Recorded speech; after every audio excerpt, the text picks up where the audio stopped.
Hello everyone, it's Makito here. I'm a teacher for the Massachusetts Go Foundation League, and today I'll be reviewing H League, a game for H League for the third round. This was for Zcmbie versus Adnifty.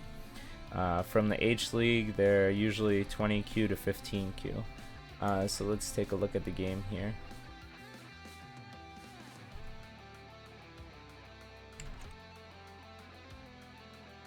So far so good. Everybody played in the corners, and this 3/4 stone was enclosed. This is a normal Go theory. The enclosure on the side here, this is fine. Good extension. Good attachment. And this was the first bump in the road. Now, I looked at the AI, so I have the AI up here, so we can look at it as well. And from what I've seen, the AI thinks that this is the best move. Me personally, this is more of a personal opinion here, but I feel like the focus should stay on this move because it puts it's cramping black and puts pressure on black. It almost makes black feel like he has to play another move, so that he's not too cramped or something of this nature. So then let's say if it went like this,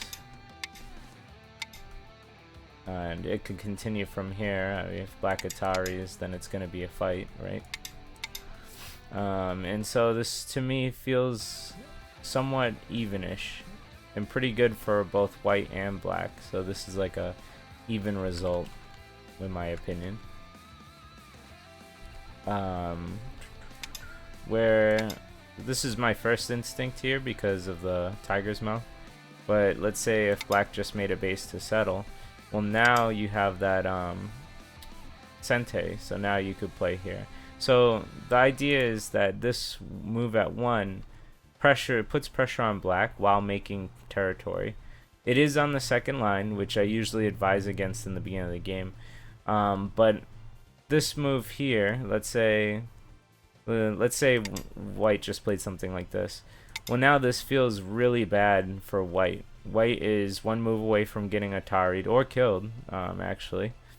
And if white responds, like, this feels like it's very cramped. Like, white didn't make a lot of points here, and black successfully took away a corner that was originally white's, right? This was the white area, and so black successfully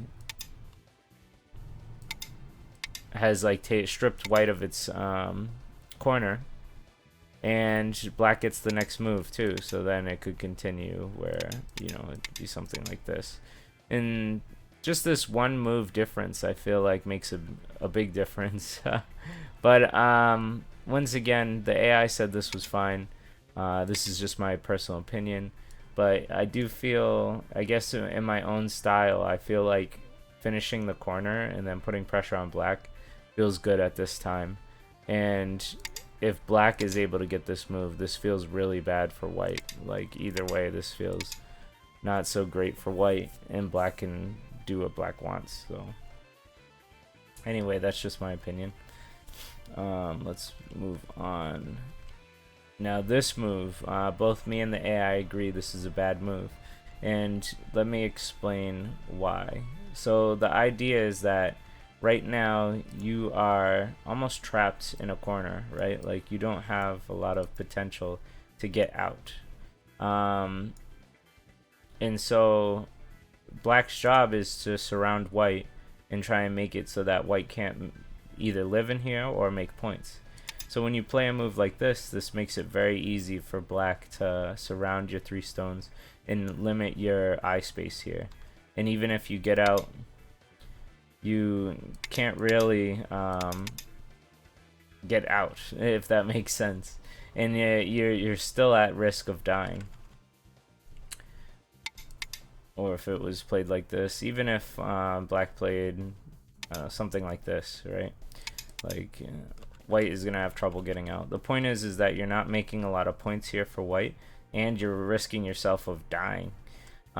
So this move here at B is fundamentally bad when you're trying to invade an area, this is an invasion of black's area, you want to try and make as much living shape as possible, or living space as possible. So the idea is that if it went like this, and we'll just look at an old version of this, right? Or even a more modern. So the older version used to be like this, right? And now white's alive, and white can play somewhere else, you know.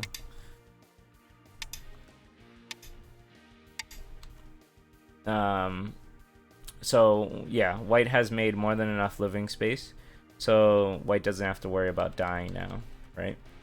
A more modern approach is to play this one and then leave this as is, because this is also alive, right? And so now I don't know, white can try and make it so this wall doesn't matter as much, or, you know, peep, or come over here to try and make more territory, finish this corner and put pressure on this, whatever. Doesn't matter. The point is that when you're under somebody's stone and like making an invasion, you want to try and make as much space as possible to make eyes, and it doesn't take too many moves to live here. But when you play down on the second line and you're not making, you know, more space for yourself, you're allowing black to you know, limit you, right? Like this, no matter how you look at it, like white is getting limited territory and not a lot of life potential. Like white could die here. I looked at the AI, and after this move, black makes a mistake here and plays away from the important area. So there's 2 cutting points here, which leads to a lot of weakness. And this only has like 3 liberties, and this only has 3 liberties, and this only has 3 liberties. So when white cuts on one of these, it's gonna put black in a bad position. So black right now is in a great position, but he needs to continue to keep the pressure on white here. So keep bringing the pressure on. White is not alive, and is on the loser line. So even if white does live, white's not making a lot of points. So this was the variation, if I remember, with the computer.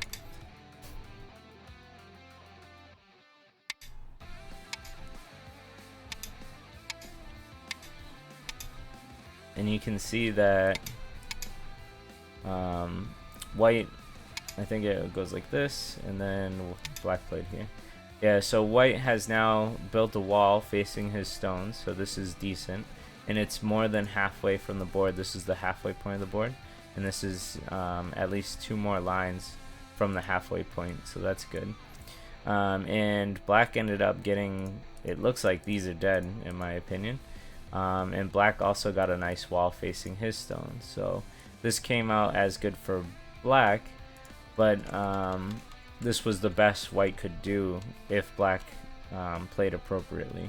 And the idea is that it stems to this. This is the reason why black gets a good situation here and why white doesn't. But then that changes with this, because once this is played, there's weaknesses and it's white's turn. So white should start capitalizing on your opponent's weaknesses. Let's see. Yeah, the focus should be on the bottom. Allows you to cut stones. Yeah, so when black plays B here, it allows white to cut stones, and like this damages the whole position. And now white is looking pretty good in this area. So my lessons here are when you have 2 cutting points, and when you're already putting pressure on white to kill white, or at least keep white low and making no points, keep the pressure up until, you know, the job is done. This move helps these stones, you know, an incredible amount. And then it also, the stronger that, you know, this A and B black groups get stronger, the weaker C and D become these white groups. So anyway, we'll move on. So in the AI review, the whole game now, it's going to be screaming about this area. So every move is considered terrible, because, you know, by AI standards, because it wants you to play somewhere in this area and you're not doing it. So I just want to let you guys know that when we look at the AI review, it's going to say all these moves are bad. I'm not going to say all of them are bad, but some of this situation does become bad, and I can show you why. So let's take a look. White played here.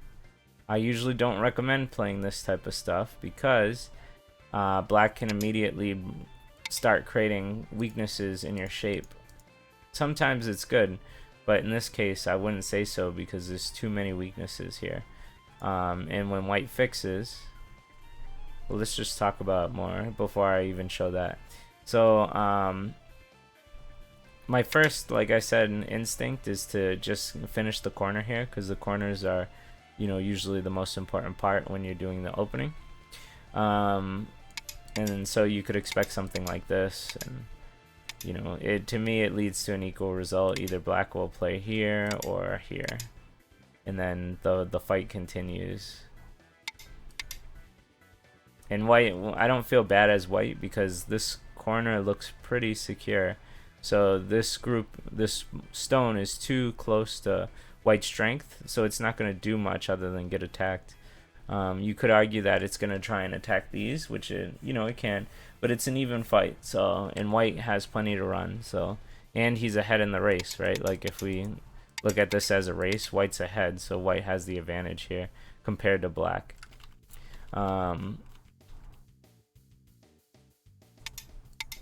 So you might not even want to consider cutting here now. You can. I don't think it's a bad move, but it's not the best move because you're behind. So if it went like this, you can clearly see that black got a good amount on the top and white got a good amount on the top. So it's like an even result.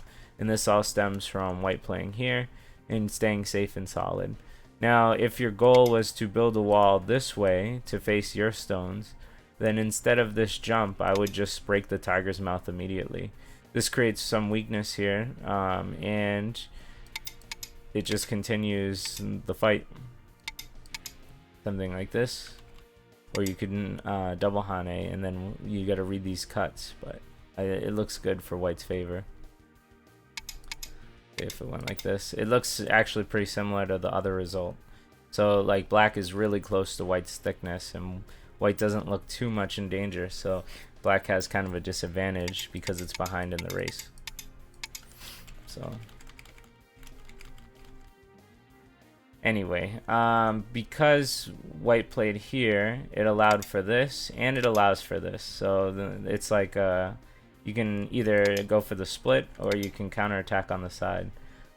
Either way, looks like it works for both black and white, I guess. It's like, might even be better for white if this counterattack went through. So that's my first instinct, is to come here to create the three weaknesses. And so if white was to play this, I'd first play here, which would activate and, you know, the corner being attacked. And so white should respond because white doesn't want to get tired. And then you could play this, and black's getting quite a bit of cash here. It's on the 5th line. That's a good line to be on when you're making points. Like, this is a lot of points very quickly. And white is making a lot of credit. This is a really nice thick wall facing your stones. So arguably I would prefer white in this because I like credit more than cash most of the time.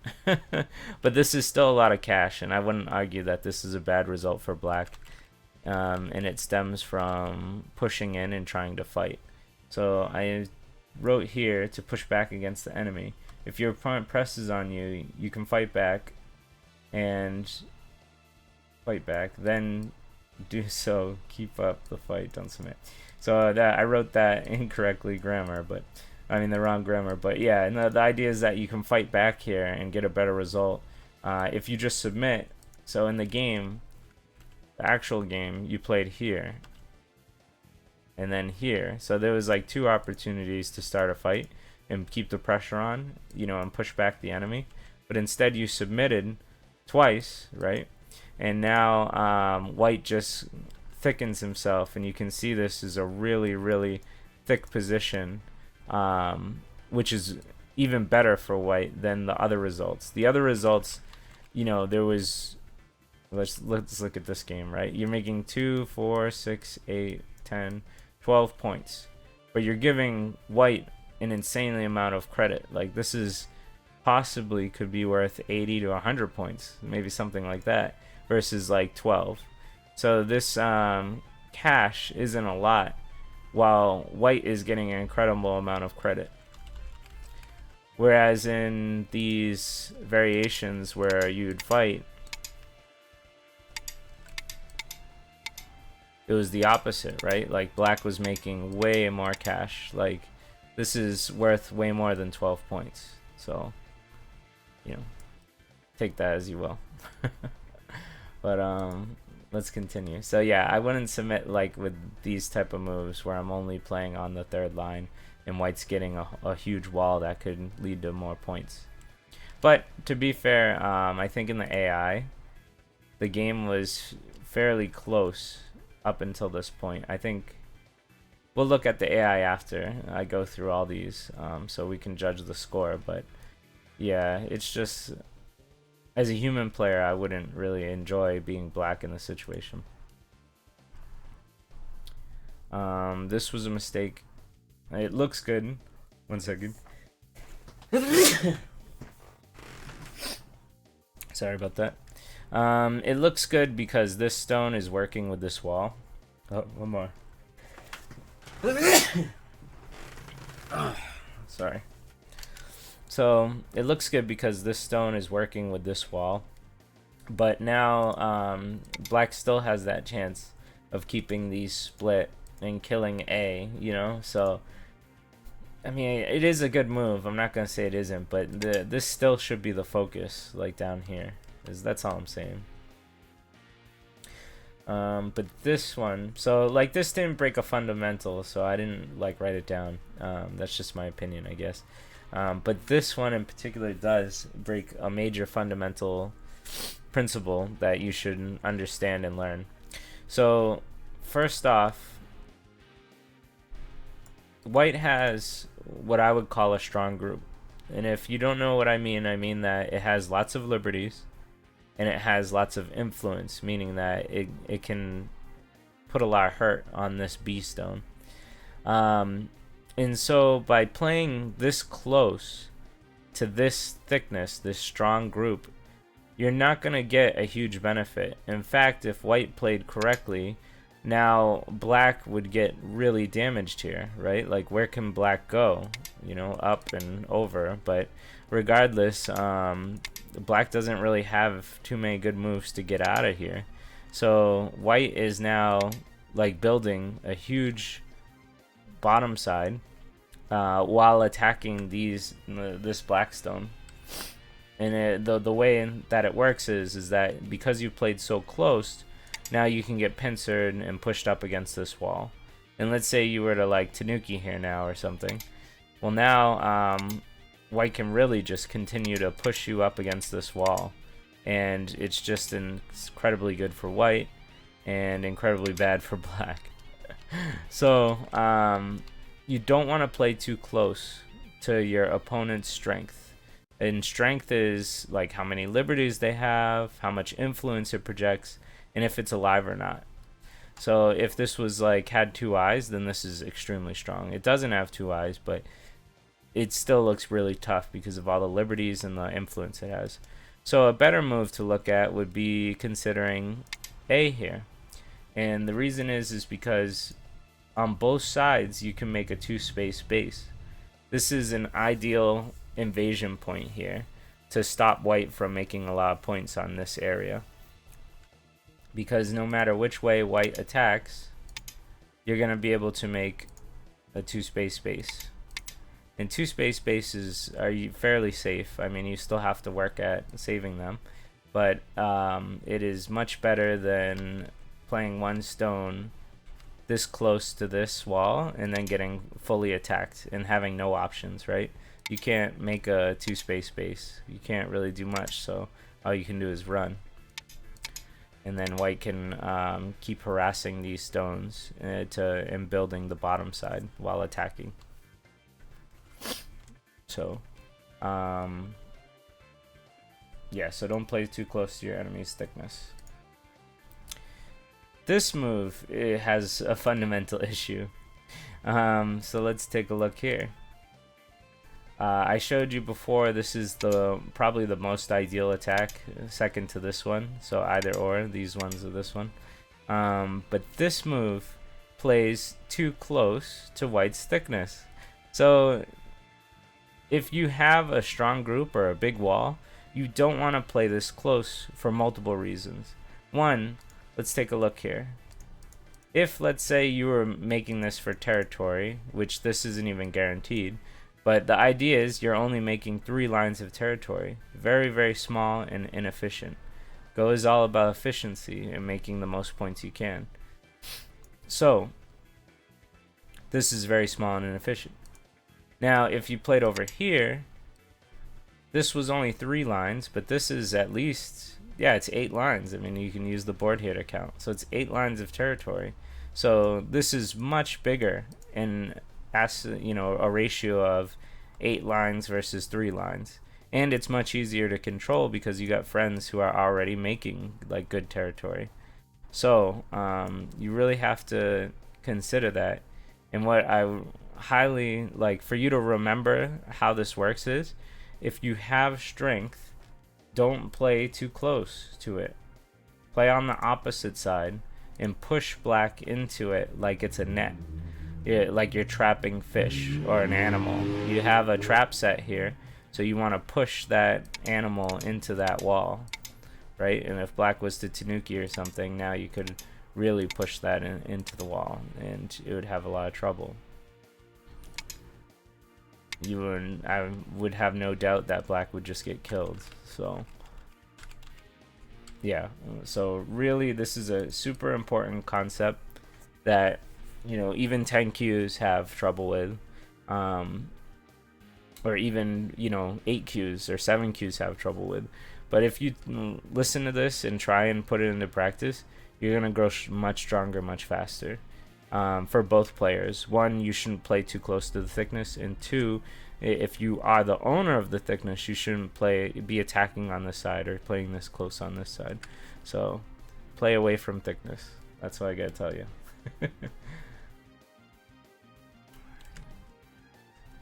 So this was the next lesson. This is a very this is a lesson that I try and teach very early to my students, and the idea is that if you play on top or attach or physically touch another stone, you're at a disadvantage and you're giving your opponent the advantage.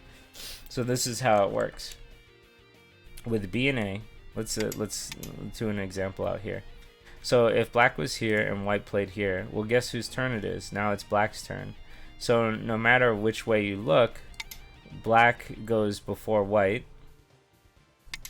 And if they were to try the same things, right? Like if they were trying the same exact things, black's gonna win because black goes first now. So black has this advantage. If we look at it another way, if instead of the counter, let's go with the extension. Well, if white's trying to surround white is behind in the race, so black is ahead, meaning black has the advantage. So my point is when you touch your opponent, usually you're giving your opponent the advantage. There's many reasons to do such a thing. Keeping pressure, of course, is important, but in this area where black is pretty weak and white has a strong group here and a strong group here, you don't want to touch your opponent and make them stronger. Like, you want to keep them weak by surrounding them subtly, like something like this, maybe. You can see black doesn't have any ice shape yet. It is being attacked. Same with this. If black touches white, then white is going to be ahead in the race, so white has the advantage here. even if black makes eye shape for to live, you know, white's making more thickness and territory. This isn't the best example, but that's because of this move. But you can see that whenever your opponent attaches or touches you, your first instinct should be to strengthen yourself for a counterattack. But that's for black's thinking. For white's thinking, you just shouldn't do this unless you're in trouble. Unfortunately, I don't see a part of this board where like you're in trouble. Maybe here, but my point is like,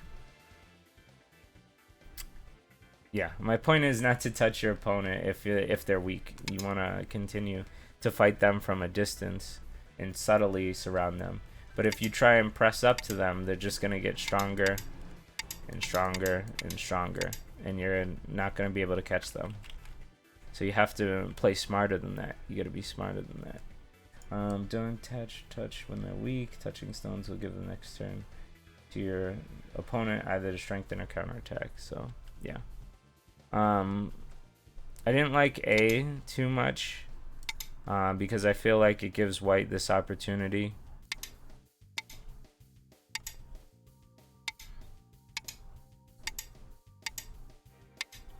So white can just keep pressing down black, and I feel like this move really hurts black.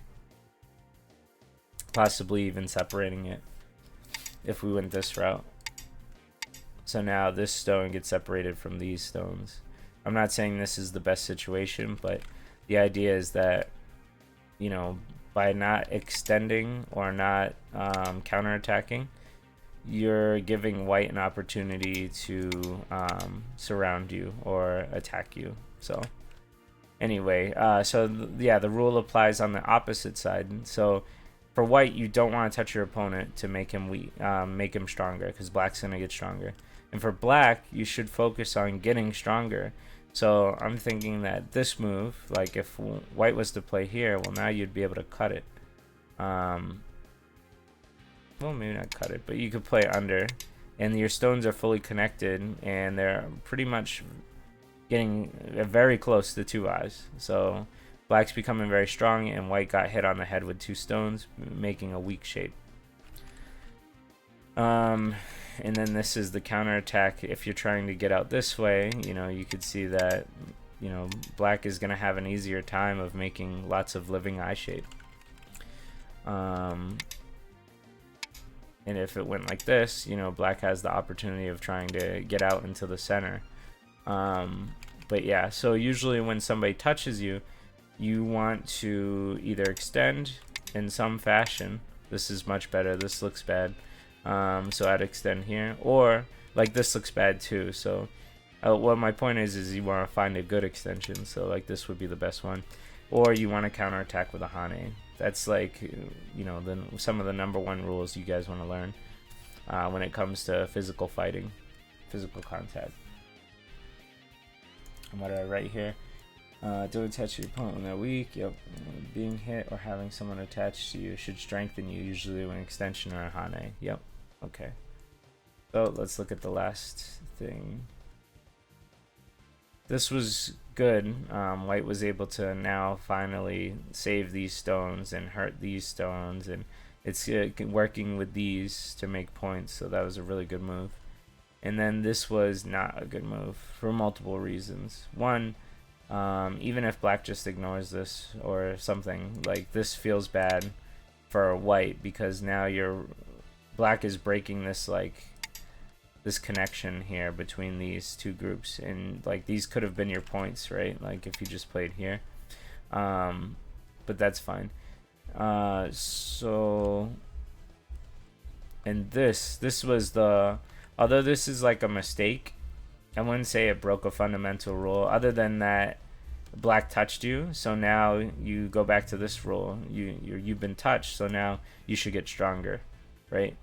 You should stay ahead of the race. If this is a race, white's winning this race right now, so stay ahead and prevent yourself from getting Atari'd. But what really got me where I had to write something down was this move in combination with this move. So if we look here, this move here is surrounded by black, so it's very weak. And this move is this stone is one move away from getting Atari'd, and this could lead to white's death here, right? So this is the important side, I would say. So by playing on this side, this is the unimportant side, which hurts white's both groups. Both groups are now in very much danger. And then this move allowed for a Romeo-Juliet split, meaning that these stones, Romeo and Juliet, are now split, and they're not gonna have a good time. And so this is also a Romeo-Juliet split. This is also a Romeo-Juliet split. You could also call it a broken knight's move. So just like in chess, this is called the knight's move, and it just got broken apart. So when I saw this, I was like, okay, I'm pretty sure black won this game. Because this is just a disaster now for white. And it stems with this, and so this is what I wanted to talk about. So when you have two options, let's take away like all the markers. When you have two options to Atari this group of 3 stones, you have to judge or evaluate which Atari is more important. Meaning that, you know, which direction you're going to push your opponent in. This one, hurt yourself, and I would argue this is the point where you start losing the game. In this move, although it's not optimal, like if we go back, this is probably the most optimal move.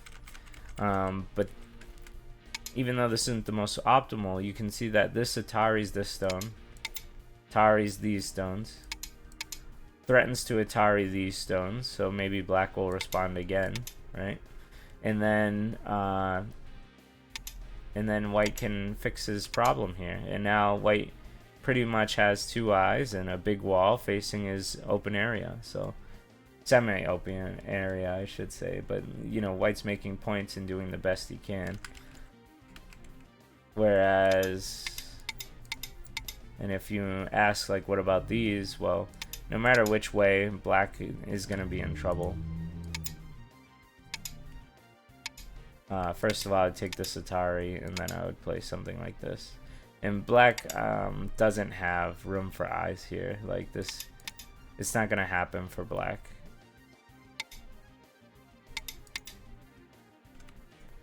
Black can try, but it's just white's too good here, so black's not going to have a good time. White's too strong here. So the last fundamental point of this game that I was trying to really reiterate was this part here. You got to read your Ataris, and don't make Ataris that are gonna create 2 weak groups. So now when black gets this Romeo-Juliet split here, white is weak on the bottom and weak on the top here, so it's just not a good position for white. Alright, let's quickly look over the AI review. So let's take a look. It says this was the first mistake. Actually, I'm going to put this to 3 points because I'm not going to hold you guys to too high of a standard, being 20 and 15Q. So we'll move on from that one. But this one was a big mistake. This was, we talked about how you shouldn't try and make more eye space. And so this doesn't do that, right? Like this actually gives black quite an advantage here. So if we look very quickly at the computers, the computer set up this corner joseki where black gets the corner here, and then white gets the panuki, or the star point, the star formation here. So white has a group that it's very hard to attack this group because Adari has 1 eye. And it's splitting up this area that, you know, could have been black's. And now, yeah, that's it really. That's all I wanted to say about this. Point is that A was the right move in 16. This move is not good. We talked about this move moving away from the action. So we have stones that aren't alive yet and are already pressed down, and we have 2 cutting points.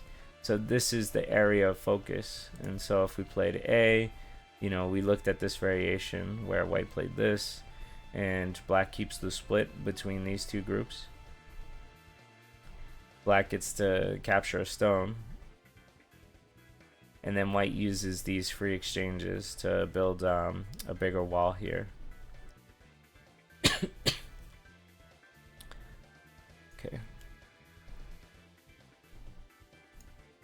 So you don't want Tanuki away from the action. That's a good way to look at it. And the action is over here because white's not alive yet and black has weaknesses. We talked about why this was bad. It's considered a negative 5-point move, so it's really bad. But all the moves from now on are going to say that because this is the focus of the game and nobody's focusing on it right now. So it's saying it's bad. I told you why it's bad too, because it's like kind of submitting. So remember that it's better to, if your opponent gives you an opportunity to split them, you should try and split them and create weaknesses for him. So it keeps the pressure on. But these moves don't put pressure on white, meaning so black's only doing one job with these moves, which is to make territory and have defense. But in Go, you want to be constantly trying to make each move count as like two purposes, two good reasons why you're moving there. So yeah, submitting here was incorrect. It allowed white to get a really good situation. Like this looks really, really nice for white right now. And this is just for black. We talked about why this move is bad, because it's too close to this white strong group. You could have played here and had a 2 base extension on both sides, which is kind of ideal if you're going to do an invasion like this. So you want to play away from the strength here. This move was really bad because it's too close to your own strength. It's kind of the same problem. You guys did the same issue, which is this, when you have a big wall like this, you want to use it for fighting. You don't want to use it for territory. So there's way more points that you could earn on the bottom by attacking this black stone from this direction than there is for this direction. And originally I was telling you to play 03 because that's the most simplest. But the computer says A is even better, which I'm just curious what the variation looks like.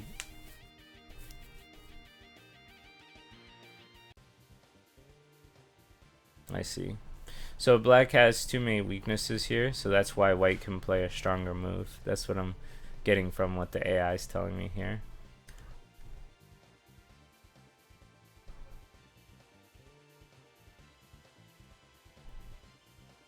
Alright.